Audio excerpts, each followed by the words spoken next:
Okay, welcome everyone. Thanks for joining us today for our third webinar. We had a small technical issue, so thanks for the one that's been waiting. So my name is Amaury. I'm the co-founder of Staka.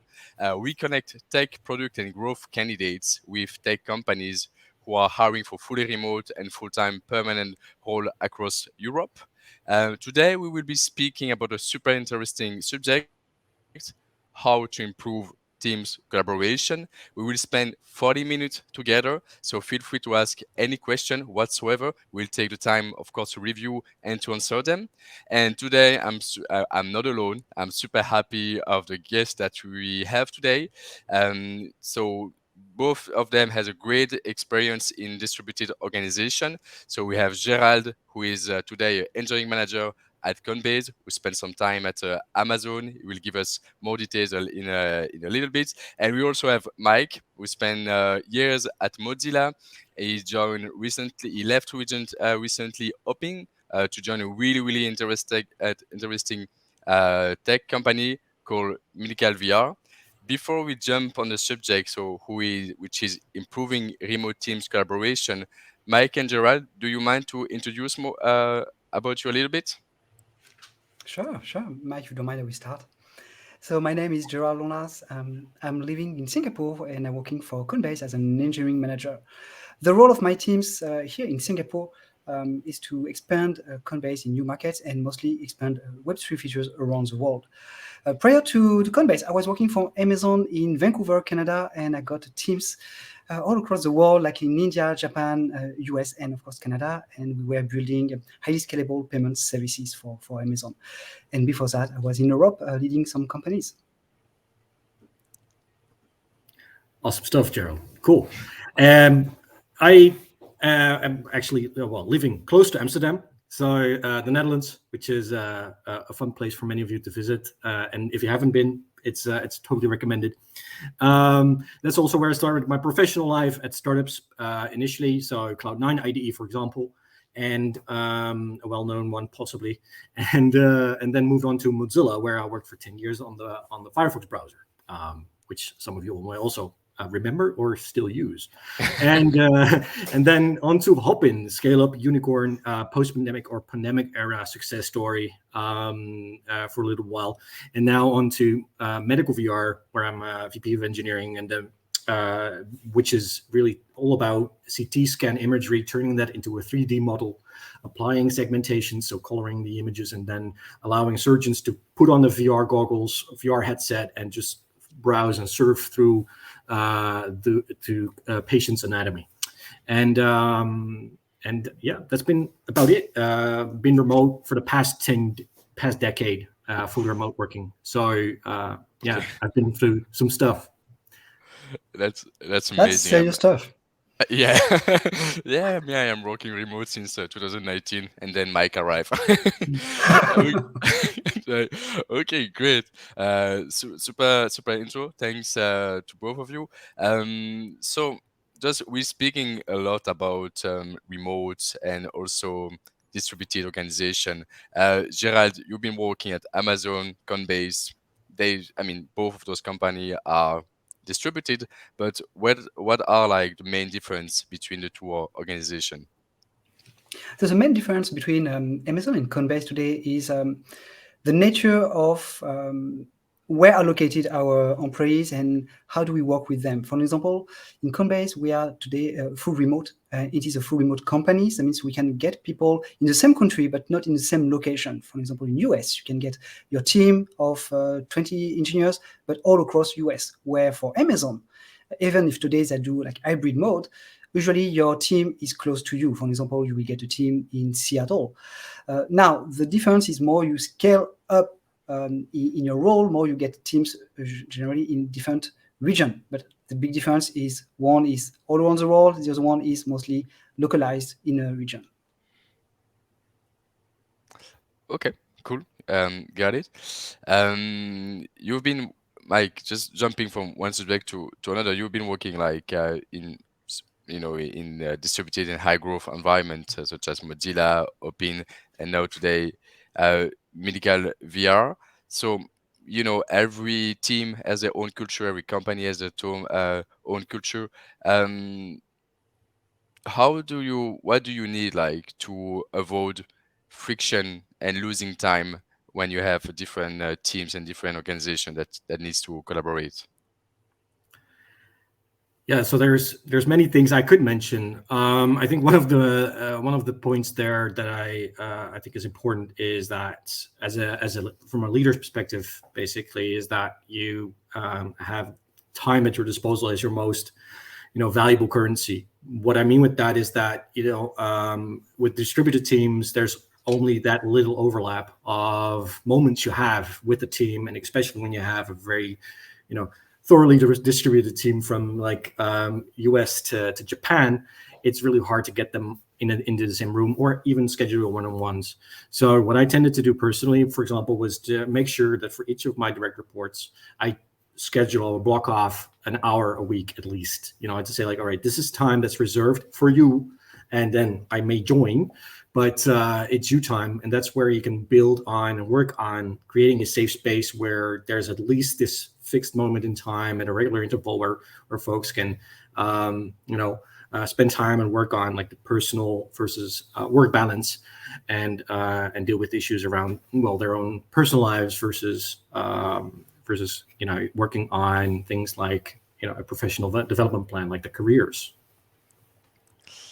Okay, so that's so you mentioning that you were scheduling those save time both for one-to-one or also like for specific team, like you have one team working on one features, you also schedule for them a moment where they could speak about the product or anything.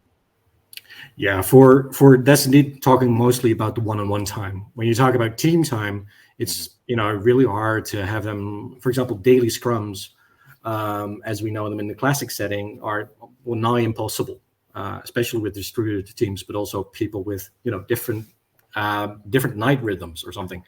There's so many different people and characters and types, so it's really hard to always be able to accommodate and having those fixed moments. And yes, indeed, as a leader, as a team lead, you are kind of responsible to make sure that those moments exist and get on the board and have at least weekly team check-ins.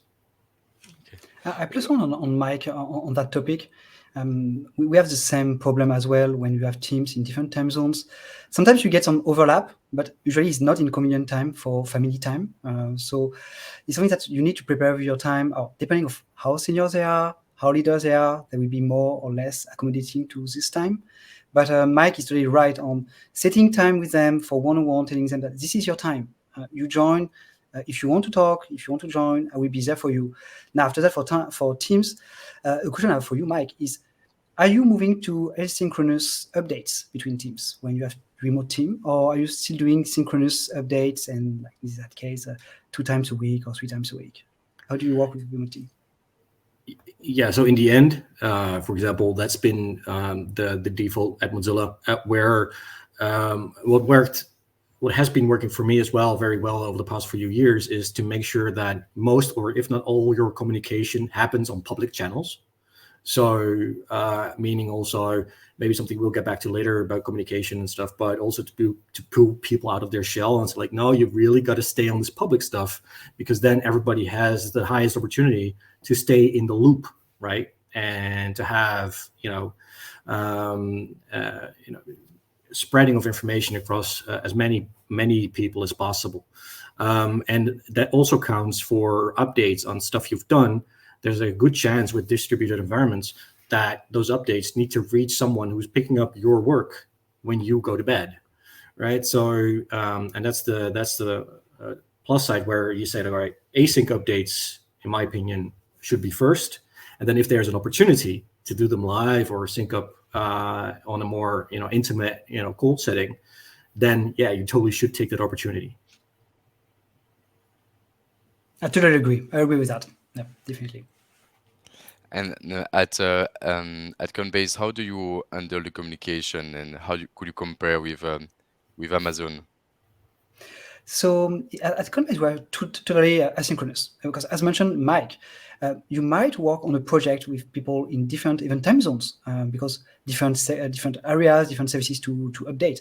So you need them to be always updated, but you will not force them, for example, to join at 1 a.m. because your meeting of your team is at 1 a.m. on the time zone. So we're doing on asynchronous, we're using Slack in Coinbase, and we have a channel per project or per sub-project, and we update them. After that, we have also some documents. We try to write as much as possible to explain a technical detail, a plan to how do you want to do it, and how do we update the roadmap. Now, that being said, as a leader, I also do a deep dive with my teams. Usually every 2 weeks, we do a deep dive, not just an update of the roadmap, but more like where we are technically. And I'm asking them also to do like a review of codes with us and to see what happens, to make sure that we don't slide away from the initial plan. But asynchronous is what happens. In Amazon, it was mostly synchronous because your team was, so what they did is they make pod with your team in your local area. For example, when I was working on some projects, we got teams in India, teams in Vancouver, for example. The team in Vancouver got like a full vertical, and the team in India another vertical. So they just need to sync once a week, and at this moment it's just like the trade-off we're doing. Like once a week we're able to find a time at night and morning for the other team to sync up. But this is the main difference. Yeah, that is something that some joiners of distributed company struggle to understand. From what I understood, is that your time zone, I mean, your time of your day, your working day, some day might be really large, and I guess that you, Gerald, sometimes you have meeting with teams, I don't know, in the US or whatever, where you will have like to be awake or to still be working at 9 p.m. when the other team will have as the meeting also earlier in the day. So how do you handle that at Coinbase, where if you have to have like a live meeting? So I never force my team to join a meeting they're not comfortable to join. However, I encourage them to do it. But if they do it, I also try to make them the day flexible. So, for example, if you join late and if you work late until, I don't know, midnight or 1 a.m., feel free, make sure that you have enough rest, and the next day you start later. For example, after this podcast, we have a meeting like around 11 p.m. tonight. So I know that tomorrow morning I will take more time to rest. For me, is work-life balance, which is important. So if someone tell me, oh, I can't because I have to take care of my kids, it's a moment with my kids, that's fine. Someone else can maybe join and tell you later on asynchronously what happened. And if you have a topic, put it in the agenda, we'll discuss about it. I think that's a great point. Mike? Yeah, I think that's a great point. Why go remote? Why do full remote when you don't provide the opportunity to take advantage of, or to make sure that you take those advantages as well, to just make sure that you can, for example, I've got a kid in kindergarten, and it's just so much fun to just be able to say, well, I'm going to go do the forest trip with the whole class because they need parents, right? And you're just able to do that. And that's so much, adds something to life, which inevitably flows back into work as well. When you are able to enjoy and have joy. I agree with that, and I think it's the way you set your team. When you are working remotely and distributed, so it's different. You can work distributedly without being remote, but when you have both, it's even more complicated. You have to make your team flexible in terms of working hours, but just giving them time to have good working life balance. However, you have to make sure that on what you track them. For example, you don't have anymore 9 to 5. We don't have that anymore. If someone say, I need to take 4 hours the afternoon because we work tonight, it's fine. Because I'm looking at their performance. If they commit to deliver, it is their commitment to deliver. So usually I always give them the ability to tell me, for that features, I need that amount of time, this is my date to deliver, and I need that type of resources. And after that is why every 2 weeks we look at, is that still accurate or not? But they know that it will be evaluated on that part of deliverable. At least this is the way I'm managing my teams. That's a really interesting points, because we know that managing team on-site and remote is quite different. We often speak about the perspective on the employee itself. You know, the employee should be careful to do that, and that. Or we have to understand that things work differently. But in your point of view, Mike, what manager needs to understand about managing a fully remote team?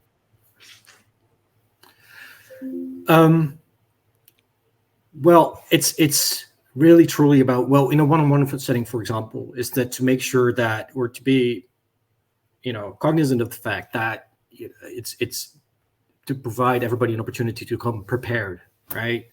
So if you have your one-on-ones, just it's all those, like, they're chores basically, but they're kind of like, they make everybody's life so much easier.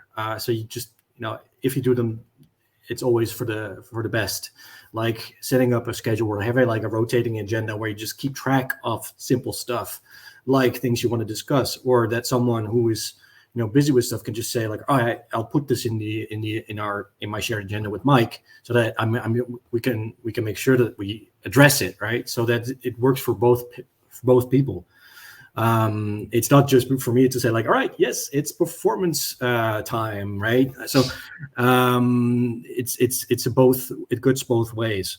And in a team setting, it's really much about doing the same thing, really. But there's a lot of simple tools that you can take, make sure of, to say, everybody goes into a meeting prepared, because you know that it's expensive for everybody, especially if you're juggling time slots and time zones. So, showing that you're aware and that you appreciate that fact is that you time box the meeting very carefully. You make sure that there's always someone in the room who can moderate, right? And it's preferably yourself in many cases. And all for the reason, or for the goal, to just reduce the risk of ambiguity in communication. Because the thing that you're doing now virtually is that you don't see my hand gestures in real life. You don't see the way I'm positioned. You don't even see what pants I'm wearing. So it's or if I'm wearing them. So it's more like it's really trying to compensate for the information and all the data that you're missing. Because we're virtual and we choose to, you need to compensate for it somehow. So having a very directed kind of like setting helps a lot in making sure that everybody also gets a voice, because it's also much harder for someone to just make sure that those people that are less likely to speak up, to just step forward if there's someone in the meeting who's allowed or basically okayed to just continue on talking. So you make sure that everyone speaks when you're under like a meeting with your team, let's say like team of 6 people. You make sure that everyone on the team says something during that live meeting, or at least that there's an opportunity for everybody to say so, right? So really simple things like, all right, when in agile meetings, it is sometimes done with a talking stick, right? You pass it around, or somebody requests a talking stick. But again, we're virtual, so you need to find an alternative. And that means, in my case, it often meant that I was like really as a bystander, not like someone who is really, has a stake in the conversation or in the outcome of the discussion. To really be on point of like, all right, yes, okay, we get it. Let's move on to the next topic. Okay, that's a very good point. In terms of in terms of arbitrating or at least facilitating your meetings, that's a very good point, and it's something that every I would say manager or TPM or program manager should do to make sure that we have a clear agenda. So the rule I have with my teams is, when you set a meeting, or it's something I borrow from Amazon, is when you set a meeting, put the agenda into the meeting note. There's nothing worse than a meeting with just a title and you don't know what we're talking about. Bring a document to it for a pre-read if possible, because people maybe want to put comments in your documents and maybe not attend to this meeting, because once again, asynchronous is important. Now, something I borrow from Amazon as well during the meetings is, in Conbase we do meetings at 30 minutes. But 30 minutes for me is never enough. I try to bring a meeting of 1 hour, and the reason is the first 20 minutes we spend them to read the document, make sure that everyone is on the same page when we start the meeting, because nothing worse than someone jumping to a meeting and don't have the context of it, and everyone is moving forward and this person is left behind. So we spend like at least 20 minutes to read the document, make sure that all comments are made, and after that we can discuss about it. But the trade-off is the meetings are longer. So once again, we need to be careful with meetings when it happens, and this is why we have to be very careful with that. And asynchronous is a good way to solve most of the problems. So yeah, well, here we jump like another subject, like really like the culture of documentation, making sure that every member, every team like do their part regarding the documentation. Is there, Mike, like any suggestion to, I mean, to make sure or to help motivate people to get into that culture of documentation? Well, it's practice makes skill, and that is the case with as well as with documentation. If you're just point blank ask like, okay, can you write this 4-pager on stuff, then somebody's going to be like, well, that doesn't sound like fun, does it?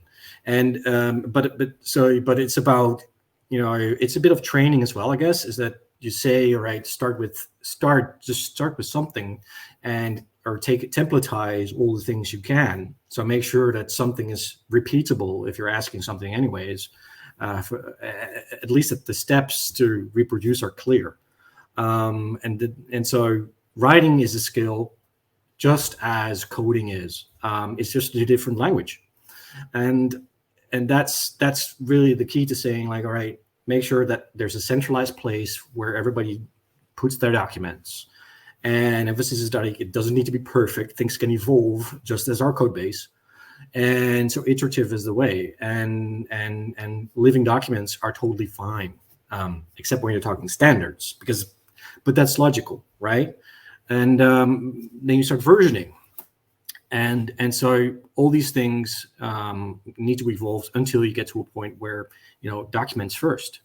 If you go attack a new project, you say documents first. If you go into the meeting, documents first, et cetera, et cetera. And it becomes a matter of cause and automatism. And that's for working together with large groups. And if you're on one-on-one, it's really important to say, like, all right, well, to help people work together. So, paired coding sessions are different when you're sitting next to each other at the same desk versus when there's a virtual link in between. But it also counts for, as a team or as a leader, you are still supposed to, check in on your report's well-being and to make sure that their work-life, or help them out when their work-life balance is not working, when there's something going on in their personal lives, that you still have that safe place. And like I said, the one-on-one meeting there, where there's a moment dedicated to them and for you to make that conversation happen. And like I said before, it's really hard to say with personal or with engineers, for example, there's a lot of them that are more on the introvert side versus the extrovert side. So whereas, in fact, as a leader, you have less data to go on and to be able to see, like, all right, what's their mental state today? What do they mean actually? So there's so also acknowledge the fact, or be aware that it just takes a lot more energy for you to just be able to pull out the same information during the same amount of time that you sit together with someone. That being said, I agree with you on that. Now, I see a huge difference between a team which is today remote and a team which is partially remote. I would have, for example, a team which is in the same room, same building, but few engineers are working remote. During those kind of meetings, I remember having a very bad experience in terms of meeting experience, because maybe the people in the room were talking together, the mic doesn't catch well, one of your engineers at the back of the room, so people on the meeting, on the video meeting, cannot hear well. Or the worst is your engineer will stand up and go to the whiteboard, draw something, but the camera never points to the whiteboard. And you have half of your team who knows what they're talking about, and the other half who are totally clueless and try to imagine what is written on this board, which is not on camera. When your team is fully remote, and that is where this team, I found that it works well, you found other way to do it. For example, we get a digital board, a whiteboard online, or a document where you put collaborative document where you put information into it. And since everyone is at the same level of technology and video, you have better meetings. That is what I found between the huge difference between partially remote and fully remote when you have a distributed team. I don't know, Mike, if you have if you add this kind of meeting. I'm curious what you think about it. Is like, wouldn't you say about the hypothesis of wouldn't you say that as a hybrid company, for example, the way of working or the way you should be working is actually as a fully remote company? I feel, yes. So I feel that even for hybrid, hybrid is because some employees want to be in the office. They want a social connection, and that is totally fine to have it. Now, when you have meetings and alignment of meetings, sometimes I ask them, just go to your desk and do your meeting on your desk, because sometimes it's very hard to hear you in the meeting room. We try, but sometimes it doesn't work. So I like the full remote purpose. But as I mentioned, even if we have full remote in Coinbase, we have an office here in Singapore, and our engineers are meeting by themselves every Thursday because they want this social connection, not because they want to align on meeting. They want to know each other and to have this social connection. That's a good point. Yeah. Yeah. Also, I also think that if you want to be an hybrid, you need to be more using the remote way of working to make sure that everyone is at the same level, definitely. And also, I see like Mehdi Hassan that say, I want to work as a front-end developer in your company. Which one? Medical VR, Coinbase. But anyway, I'm sure both of your companies hiring. So Hassan, just have a look on the career page for Medical VR, Coinbase, and feel free to apply. There is like one thing that, for example, at Staka, to jump back on our main topic, it's we struggle a little bit like to share the success of just saying that one team finish a project or another individual finish a project, and we just struggle to share the success has been done, and because we've been like we are a remote first company. Gerald, Mike, how do you make sure when there is like a big project that's been handled that everyone knows about it, and that also knows about it, like just at least say it, well done or everything, and also that the other team knows that they could definitely continue to work thanks to that project that has been done? Mike, you want to start with this question?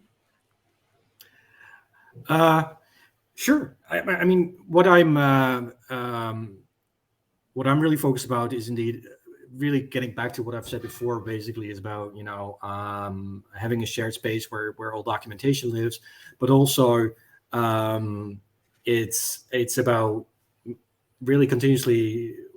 It's the same with remote being an ideal way of working, actually, for more introverted people to just also be more in their comfort zone, right? And so, but it's our job as leaders to basically pull them back out when that happens, to be not helping them or working against, or not the best thing for the team to happen.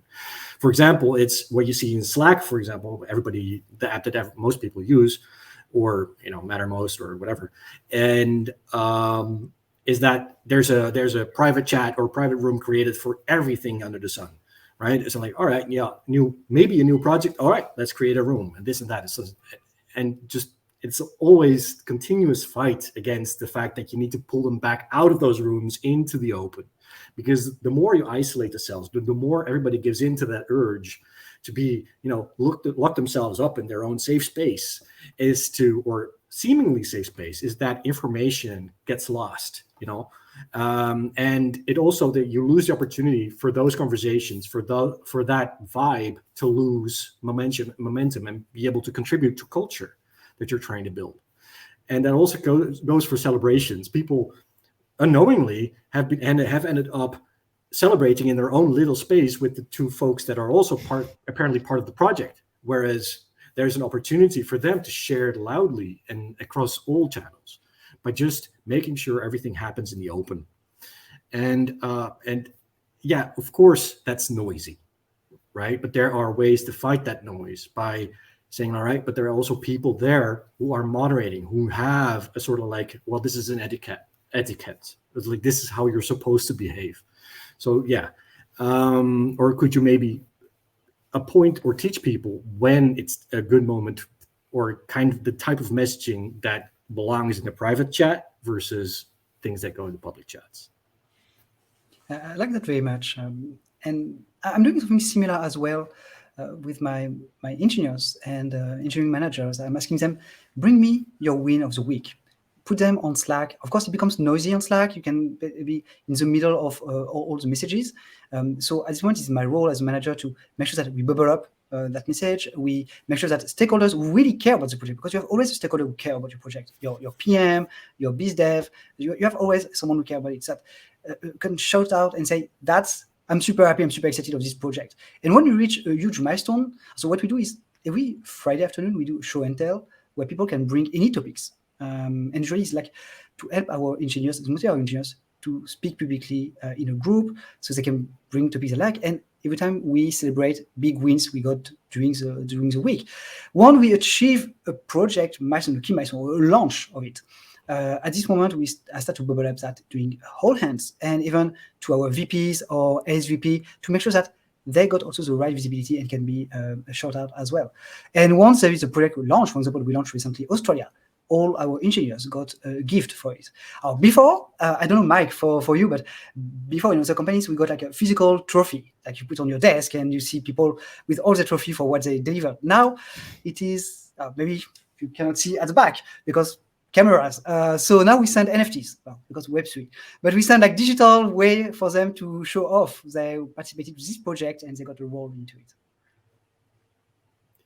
Yeah, I love that, and I think that it's been it's also been a thing that I've seen a lot of teams, well, not struggle with, work on. Is like, all right, how do we do it? Do we do it with badges or kind of like endorsements, or how can we, put people in the spotlight?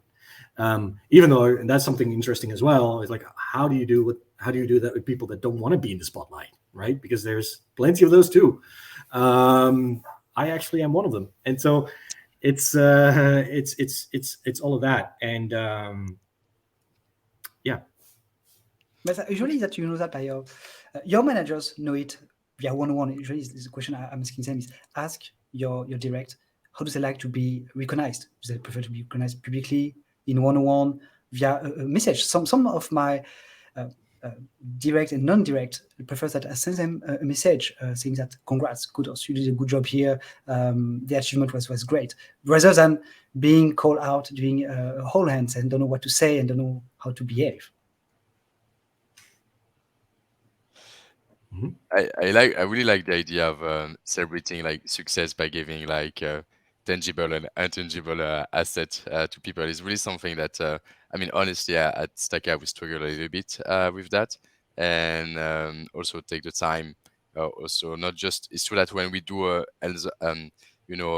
call with everyone, we just say, yeah, okay, that milestone is done. But most of the people, it's a general meeting, so you have a lot of information. So as soon as the meeting is done, most of the things that you've been saying, it's over.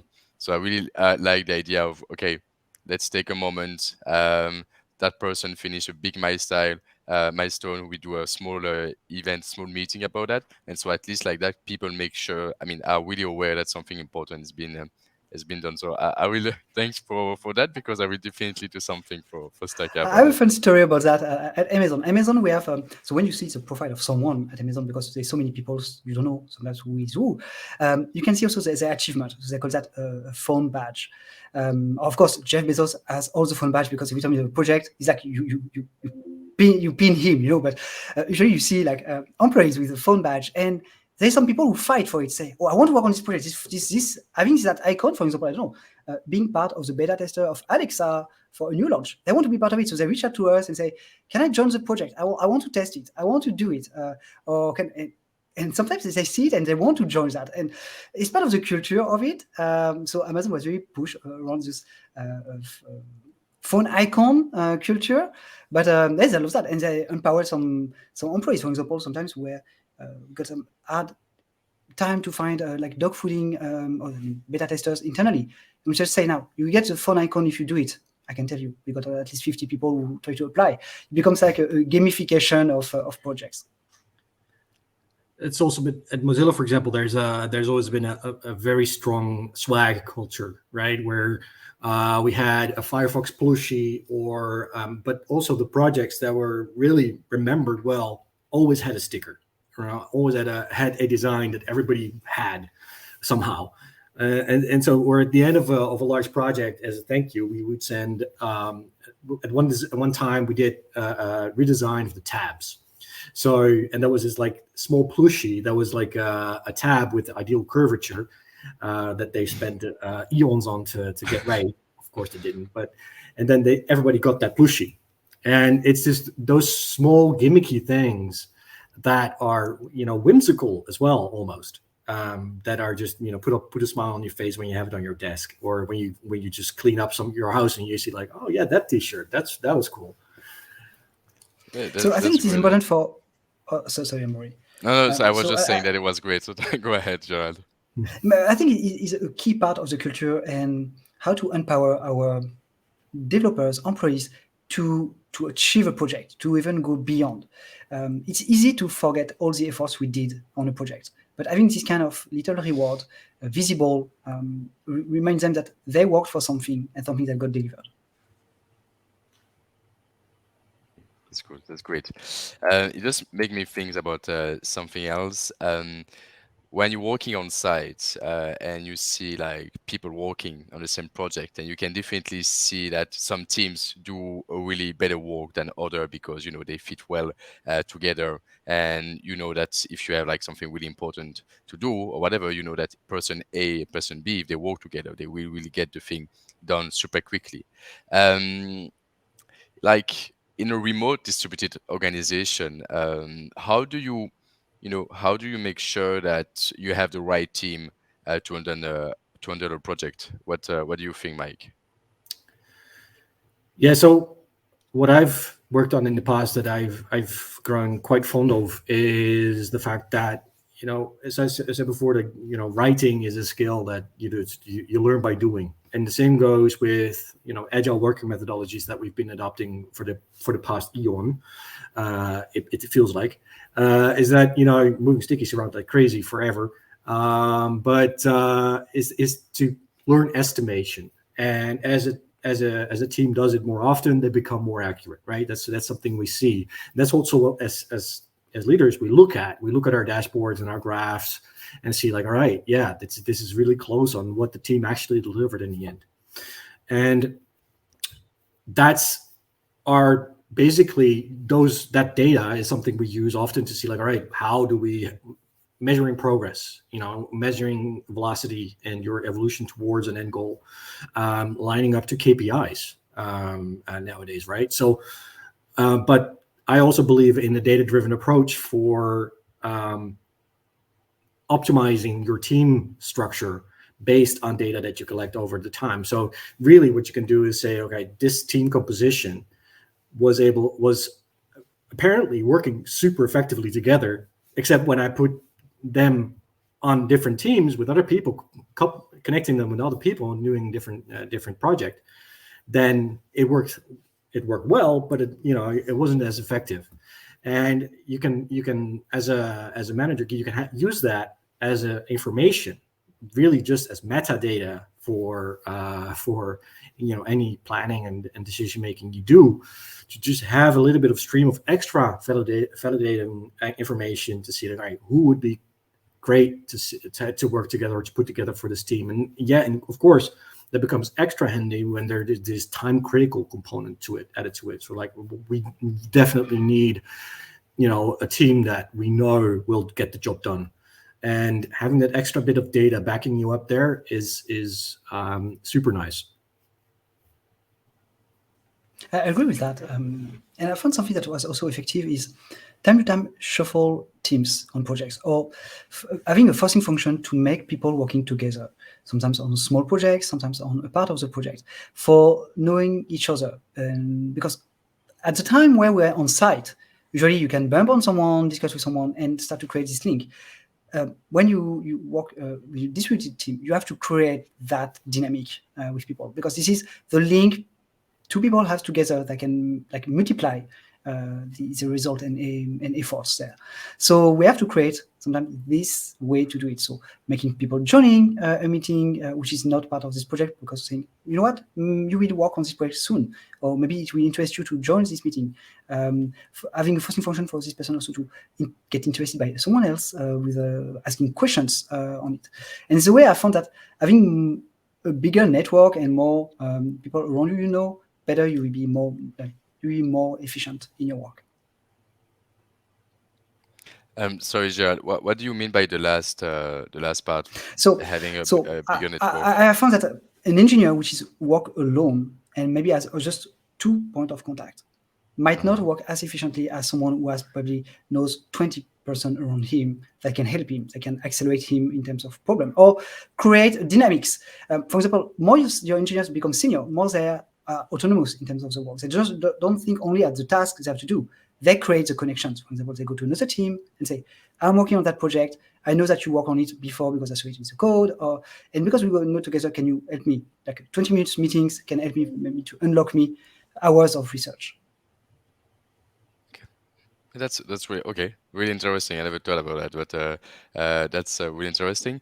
Okay, so we already passed the 40 minutes of that webinar.